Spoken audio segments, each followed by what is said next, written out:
I'm Samantha Mackay, lead trainer at Truity, and I'm here today with Megan Malone, our brand marketing manager, and we are going to be talking about ENTPs and INFJs in relationships, whether that's friendships or partnerships or anything else in between. Hi, Megan. Hi. Yeah, I'm excited to talk about this. The ENTP and INFJ article on the Truity website, on the blog, is one of our most popular blog posts. People are really, really interested in the kind of dynamic in this relationship between these two types. So, yeah, I'm excited to kind of talk about this a little bit with you. Yeah, and I happen to be an ENTP and you happen to be an INFJ, so we're the perfect pair to dive into it in a bit more detail. Yeah. So, Megan, why do you think these two types work so well together? Well, I think that there's kind of a like-mindedness between ENTPs and INFJs in the sense that they're both intuitive types, but they experience that intuition in very different ways. So INFJs are, they're introverts. And so there's a lot of ideas and a lot of things kind of going on, but you might not necessarily see that. Whereas with an ENTP, they're extroverts.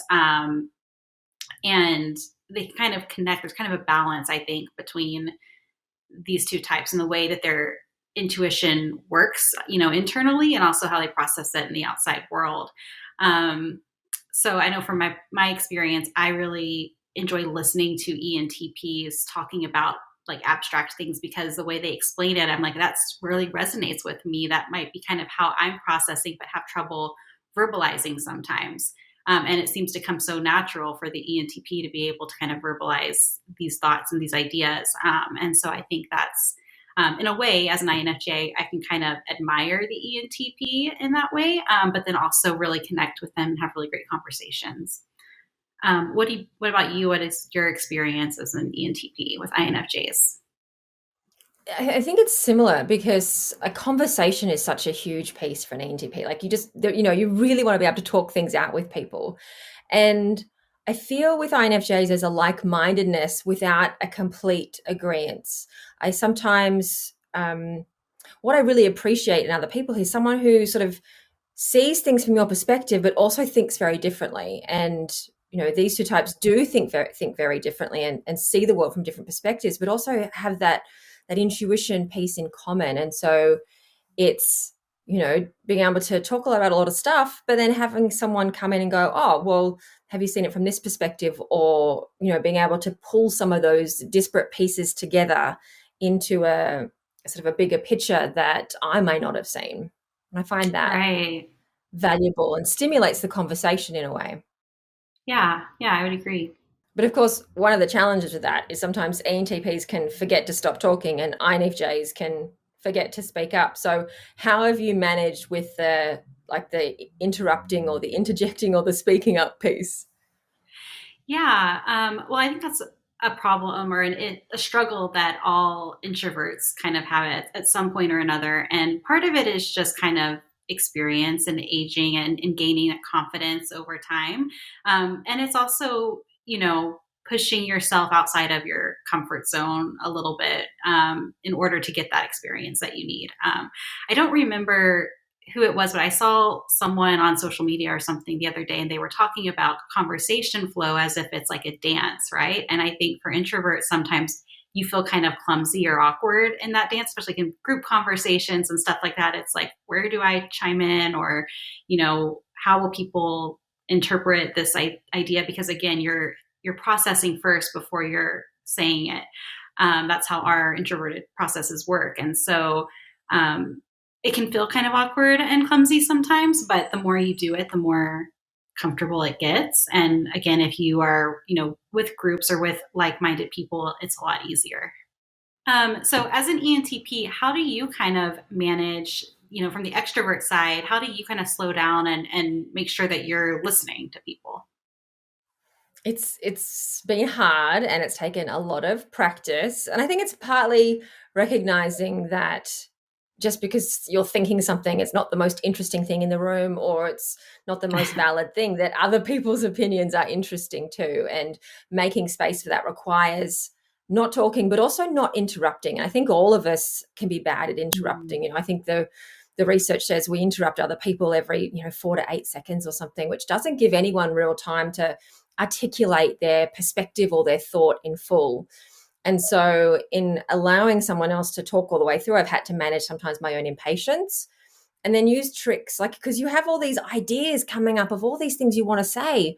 And so I've used that counting technique where you take your fingers, and each time you have a thought you want to say, you sort of put that finger down. So when you go to speak, you can just, like, it helps you to work through the list of all the ideas you've had. Uh, And I find that really useful as a way to not lose what's important to me, which is the ideas, but also not interrupt the other person to make sure they can feel fully heard as well. But it has taken hmm. practice. Yeah, that's a really interesting tactic. I feel like I could probably use that sometimes too.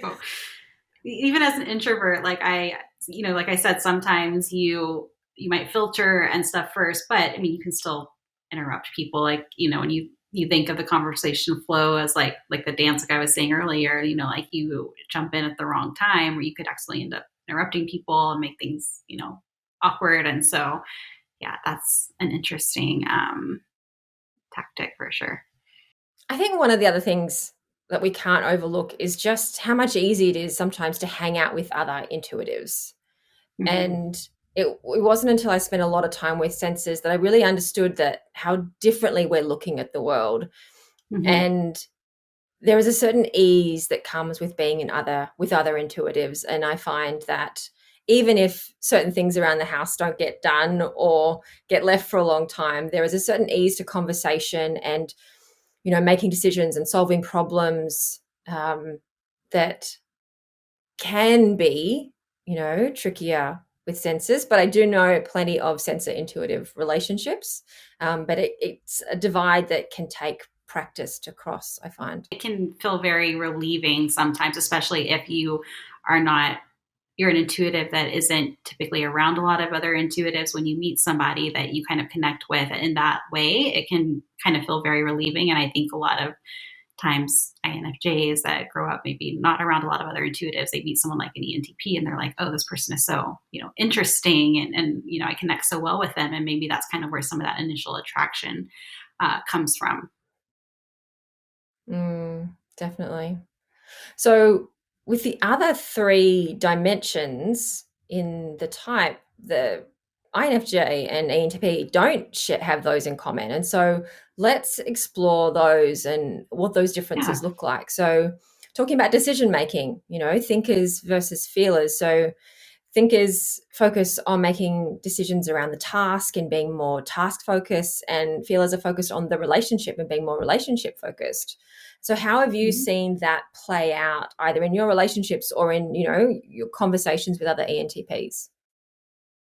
Yeah, one thing that I notice about ENTPs is oftentimes they're not afraid to say, what's on their mind, and I think this is common with a lot of thinking types. Of course, everyone can learn to be more tactful for different settings. It's not like thinkers are just constantly saying everything that's on their mind, but they're much more comfortable with that than I am as a feeler.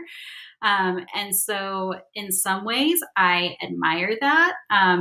But in other ways, it's kind of can be a little off-putting too, or kind of a little bit uncomfortable because again, I'm always going to be kind of filtering my thoughts out and trying to make sure I'm expressing myself in a way that's appropriate for the situation or the environment I'm in. And with ENTP specifically, that's one type I noticed they'll just kind of often say an idea that pops up, and I'm like sometimes like, oh, like is everyone okay with that? Like, are we good here? So that's definitely a big difference. And again, like there's pros and cons to everything. There, it's a strength and it can also be a challenge, I'm sure, for thinking types. So as a feeler, I both kind of admire it, but then I think maybe there's something to be gained from the feeler approach of kind of considering everyone else in the room and everyone's needs and that kind of thing. There are definitely times when Um, I wish I was more tactful about things. I can be a little blunt, and like, I'm not trying to be blunt or direct. It does just come out that way. And I sometimes have to double check, what did I just say? Was that a problem? And it's a real balance because, as you say, there are pros and cons, because there are times when certain right. things do need to be said and do need to be aired. And there are other times that tactfulness is called for. And I do really admire the strength that feelers have around that relationship piece and being tactful and knowing how to navigate certain feelings and other things that arise in that relationship space that I do find a bit Right. trickier. Right. Yeah. I mean, it's a balance. It's important to say the important things. You don't want to go through life and just only say what people want to hear, but you also need that balance of kind of the empathy and the focusing on what other people need and want. So yeah, I think both the thinker and the feeler are healthy and developed, and their personalities, then I think it can be a really nice balance to have in a relationship. I think that was something that came up in the comments of the original article, was that the relationship pairing, whether as a friendship or as a partnership, works really well when both types are a bit more developed. They've both done a bit of Hmm. work on themselves and they can Yeah. find some balance. And it might have a lot to do with that decision-making style, and, finding a way to navigate that together. I would definitely agree with that. And even my husband is an ENTJ, and we've been together since I was in my mid 20s. But we joke that if we had met when we were teenagers or early 20s, like we probably wouldn't have worked at all. Like he would probably hurt my feelings all the time because he hadn't really developed the more like empathetic side of himself when he was younger, and I maybe didn't develop like the thinking side as much and would just get really, sensitive to things and stuff. And so, I agree with that comment. I think that this relationship and in general, thinker and feeler relationships work better when both people are a little bit maybe more mature. So as a feeler, you're often thinking about other people's needs as the primary way to make decisions. And so, one of the things Right. you've probably had to work on is how to incorporate your own needs into that. Because, in a relationship or any relationship, it's your own needs are just as important as other needs. So, how have you found that balance for yourself? Yeah, that's a struggle that I've had, and I think it comes up for a lot of INFJs. First, it's just figuring out what those needs actually are, because sometimes as a feeler, you can get so wrapped up in the needs of other people, especially if you're like an FJ kind of feeler, that you kind of ignore your own needs a lot. And so sometimes it just requires some distance from maybe other people. Like I had a time period in my life where I literally physically distanced myself from a lot of people in my life because I felt like I was having like an identity crisis. I was like, who am I? Like, what do I want in life? And I felt like I was just always being influenced by the people around me. And so, um, it doesn't have to be like a physical or like a literal distance thing, but taking some time on your own to really identify, who you are, what you want, and then learning to set kind of healthy boundaries with the other people in your life so that you are making sure that you're getting your needs met. And also looking in ways that you might be taking boundaries to the extreme one way or another. Like are you, maybe you don't have any boundaries, or maybe you have so many boundaries that you just shut everyone off, and you're just trying to protect yourself. I think that INFJs can kind of easily slide to one side of the spectrum or another, so kind of finding that healthy place where you are prioritizing your needs, um, but also having healthy boundaries that don't negatively impact your life or your relationships. Because I think knowing how to set boundaries is really hard, I think, for everyone. Yeah. um, because it feels like if you set boundaries, it might impact your relationship or your friendship in some way. Like, what would be one of the Mhm. key things you've learned about setting healthy boundaries that enriched your relationship? Well, I think one thing that I've learned is that boundaries will impact your relationship and it might negatively impact some relationships. And that's just kind of something that I think has to be accepted. And I think that the stronger relationships, people will understand when you kind of express your need. If they're caring and compassionate, they care for you, they're going to respect that. Um, but also, considering that it can feel kind of sometimes when we start getting in our heads, the world revolves around us while other people, they, they're people too. And we need to also consider, what they might need. And that's kind of a dynamic that has to be found within each individual relationship, whether it's, a partnership, romantic or friendship or whatever it is. It's, saying I'm going to be true to what I need here, but I'm also going to have respect for you. And I'm going to, understand where you're coming from. So, as a thinking type, how have you kind of worked to integrate other people's needs into your decision making in your relationships? I found this is a tricky thing, and I think one of the most powerful things I learnt about the ENTP type as a whole was around this decision making style and the difference between self and other, because part of me was really trying to think of the other first, and it really just didn't go very well. And when I learnt that ENTPs make the best decisions when they think about themselves first and then add in others later, it's not just one or the other, everything Mm. went far more smoothly for me. And that tension I was feeling sort of went away. And it was actually really difficult for me to think of others' needs first. It caused a lot of anxiety and drama. And often when I made decisions solely around other people's needs without thinking of my own, those things didn't go very well because I wasn't really reading the room or assessing the situation effectively, because it wasn't as strong as my thinking function is using that for decision making. Mm. So when I was able to make that switch and go, okay, what do I need here? And then how do I incorporate others' needs into that? Things just went much more smoothly. And, whether that's, friends or partnerships or whatever that looks like, if I can apply that, I find that I'm less anxious. It's easier for me to say what might be more vulnerable and, communicate some of those tricky things. And, it just, I find it there's a little more flow to it when I can do it that way. But it's taken Yeah. practice, and thinking of other people's needs can still be challenging because I don't always see them as quickly or as naturally in all situations. It's easy for me to read people in some situations, particularly work situations, but not in all other types of relationships. Yeah, that makes sense. It kind of sounds like you found a way to work with your type rather than kind of fighting against that. So, Absolutely. Yeah. And I think that's been essential. It's one of the biggest learnings I've got out of yeah. type, you know? It's been huge for me. So one of the other big learnings I've gotten around being an ENTP in relationships is how much alone time we need.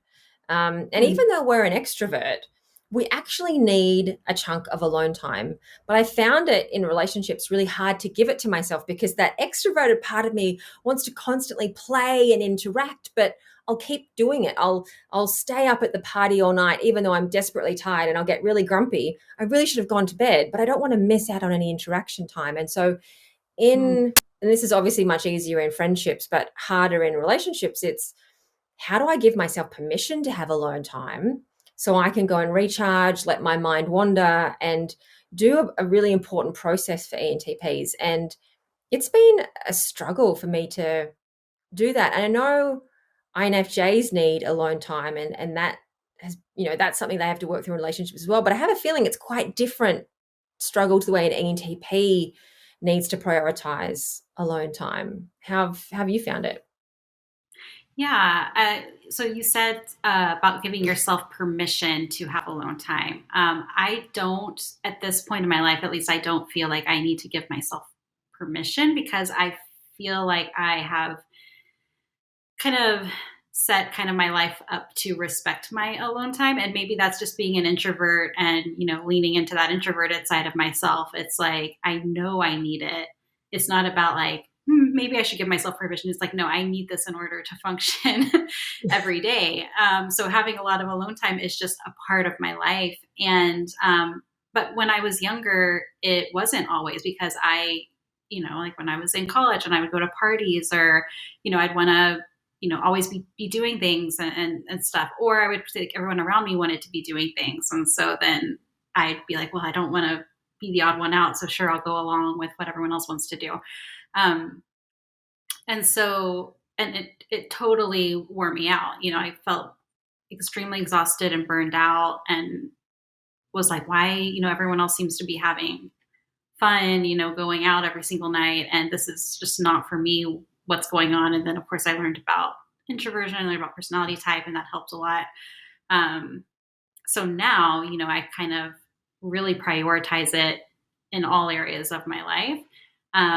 But it can be hard, in relationships, specifically in relationships with, an extrovert, like my husband, right? So I've had to actually just, communicate very clearly and be like, hey, like, this is, I need alone time sometimes, or, just kind of like help him understand the why behind it. And he is totally respectful of that. And so now he knows, even like if he's not sure, he'll ask, he'll be like, hey, did you want to have some me time, or do you want to go do this thing with me? Like if he's not sure, then he just asks. And I really appreciate that, because then I don't feel like I have to worry about having a hard conversation and be like, oh, well, I want to actually just hang out by myself tonight. I was kind of planning to do that. Like it's just kind of a part of our relationship now. And that um, makes it a lot easier. But yeah, I'm curious for you. And you said like, you have to give yourself permission. What have you done, or what helps kind of in terms of giving yourself that permission for the alone time that you need? Well, that was almost a question I had for you, but in reverse, it's like, do you need, can your alone time be with other people, or do you have to be sort of physically alone, or do you have to be physically alone in your own space? Because I think for me, if I'm around other people, I'll naturally want to interact with them in some way. And so I do need to have a space where I can close the door and Mm-hmm. or go for a walk or just be by myself, because I have to allow a space where my mind can wander. So I'm not reading, I'm not listening to a podcast, I'm not around other people. It's my mind needs this wandering time. Mm-hmm. And sometimes having a phone can get in the way of that. And Mm-hmm. I have, I found it tricky, to be able to say to someone, actually, I need I need a timeout right now. I need half an hour where I can just go and, be by myself. Mm-hmm. Um, and that's almost something that, feels vulnerable to me, and asking for it can feel challenging. And so that's why I have to remind myself that I need this, and I have to give myself permission to both take it and ask for it, and, make it part of that relationship dynamic in the way you have. Yeah. So to your question about, can you be alone with other people? I think my answer would be it depends. When I'm with people who are extroverts, they like to engage even when maybe I'm like trying to do my own thing with them. So that can be challenging. And I think in general, I prefer to just be by myself. Like, I mean, I can be obviously like at home, in different rooms with my husband or something like that. Or we could be in the same room, like, so we're both in master degree programs right now. And so sometimes we'll study together and that kind of thing. And we're not really engaging. And, that's fine. I enjoy that. But when I really need like focused time, I prefer to be fully alone, because then I can just really be in my head and just kind of shut off everything in the outside world. I don't have distractions at all. Yeah, that makes sense. Okay, so let's talk about the last dimension, judging versus perceiving. So judges tend to prefer to have more structure in their lives, and perceivers tend to prefer to have more freedom and flow. And that can often translate to wanting to have, decisions made quite quickly and not left open, or having routines versus not having routines. So how have you found that play out in your relationships? Yeah. I think as a judger type, learning to kind of be more adaptable is an important part of our development, because we like to plan, we like to kind of foresee how things are going to go. So, it doesn't require a lot of like improvising in the moment. I'm not a big like improviser. um, but being able to kind of get more experience adapting more and just being more open to the fact that things aren't always going to go as planned is an important kind of learning and development um, thing for judging types. For me, I try to just remember that when things don't go according to plan, there's usually always something that I can learn from the experience or something I can find in the experience to enjoy. Like it doesn't mean that just because it doesn't go according to plan, it's a bad thing. There's always something to kind of gain from things going outside of, how you imagine them. Um, I do think that, one reason we try to keep structure is because we get stressed when there's too much like chaos, and so we try to control for that as much as possible. So I think for me, practicing kind of stress management techniques and stuff helps, mindfulness or meditation or exercise, anything that kind of helps manage stress is also going to help you to be maybe less like rigid in your approach to things. There's actually a neuroscience concept about the how the right brain, left brain. There's like rigidity and chaos are like two sides of the spectrum. And as we develop, it's really important to learn to balance both of those because they both have a place. If you're too far on the rigidity side, then you probably need a little bit more chaos in your life because you need to be more balanced. And if you're too far on the chaos side, you need some structure in your life because you're a little bit too chaotic. So I, since learning about that, I was like, that makes a lot of sense. And if I find myself being too structured or too like type A on something, I probably need to be a little bit more open and kind of embrace the chaos a little bit. Yeah. Yeah, So I like that analogy. It's a good one. yeah. So what about you? How have you kind of learned to work better with routines and making decisions and that kind of stuff in your relationship?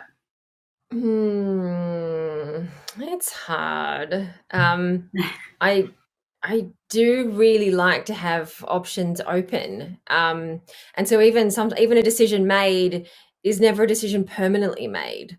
It can always be changed at the last minute. And I find that tricky, because other people do want the certainty. Um, Mhm. and so in some ways it means if things change at the last minute, I'm not too upset about it. But in other cases, it's like, oh, if we can't change at the last minute, like what does that mean or what that flow is? So Mhm. I've gotten a lot better with routines. I found routines really supportive. I have a lot of routines in my life. They are at times hard to maintain, but they are my routines. So other people's routines, I can sometimes struggle with. And so, how Mhm. do you bring two sets of routines together, especially when, for me, as an ENTP, those routines are hard to hold on to. They don't just naturally settle in and stay fixed. My routine Mhm. in its own way changes every week. It is never like exactly the same. There is always variety. Otherwise, I wouldn't be able to maintain a routine without variety. And so for me, it's finding that balance between the two and managing, knowing, it's knowing that having structure is really supportive and it really supports my creativity and my freedom. You can't have complete freedom because life just Right. falls apart. And so it's like the chaos and the rigidity. I need freedom and structure. And how do I make them work together? But then also, how do I then make them work in partnership with someone else whose balance between structure and freedom might be entirely different to mine? And I do find that challenging. And I haven't fully figured out how to get through that yet. With friendships and work relationships, it tends to there's a lot more flow because there's a lot less hang-ups about how the other people are getting things done or what the approach is there. And I find people are often more accommodating in relationships that have less pressure on them. Mhm. And so when we have relationships that we think are higher stakes, we often demand more for them and we lose some of our flexibility and adaptability. And I think sometimes we need to bring more of that back in when it comes to negotiating, how are we going to make certain decisions or how are we going to live together or how are we going to make these routines work for both of us in a way that supports both of our freedom and our structure. Yeah, that's a great point. Um, I think it's also hard for me, even though I'm a judger, and maybe this is partly being like an intuitive type too, but I can kind of struggle with routines as well. And I think one reason that I do really value structure is because the idea that something is going to disrupt a routine that maybe I'm already feeling like I'm struggling with, like that's an extra stress for me, right? Like I'm like, oh, like I have this routine, I'm trying to stick to it so closely, and then something comes and disrupts it, and it totally throws me off track. And how do I get back on track?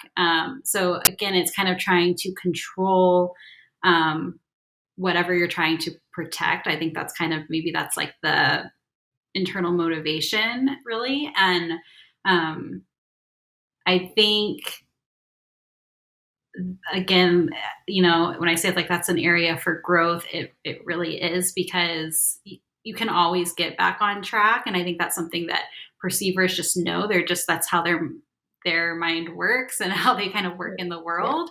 And yeah, as a judger, I think there's definitely room, again, to kind of try to be more balanced, and know that just because one thing goes, differently than planned, it's not the end of the world, and you can always get back on track. So Mm. And conversely, sometimes I'm like, oh, I had such a great routine going. I really wish the world hadn't turned upside down and undermined that. And I don't know when that right, routine's going to come back, but it was so good right, while it lasted for all of 3 weeks. yeah, yeah, exactly. That's how my routines usually go. They're good for about 3 weeks, and then I'm like, something happens, and so. Well, Megan, it has been fascinating to talk to you about INFJs and ENTPs in relationships today. And we are really curious, those who have listened and made it this far through our discussion, if you're in a relationship with an INFJ and you're an ENTP, or vice versa. Let us know in the comments, what have you found really valuable? What have you really appreciated about your partner? And what have you found challenging? And I think, how about we just wrap up by saying what we appreciate about the other type? So what do you appreciate about ENTPs, Megan? I love that ENTPs, they're so creative. They always have ideas for something, and I love that they are just, they share these ideas with the world. Again, as an INFJ, sometimes I will hold stuff in, and I love seeing like another person that is just boldly kind of sharing their thoughts and ideas.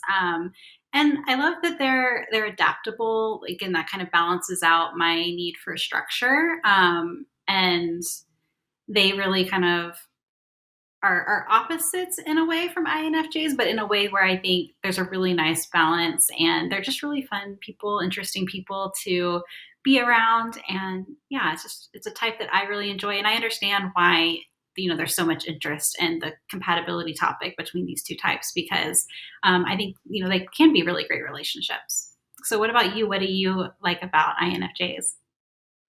I really appreciate how grounded they are. So, as an ENTP with all of that energy, it's nice to be with someone who helps you feel a little more grounded and anchors you in a way, and almost brings those ideas or those disparate ideas together. And then that's the other thing I like, is their insightfulness. They take a perspective that you just may not have seen before, and throw it into the mix. And I really like that. And their sensitivity, that ability to see other people's perspectives, have that empathy for a range of, different people and different experiences, because sometimes we can overlook that a little bit. So I really like that. The groundedness, the sensitivity, and the insightfulness.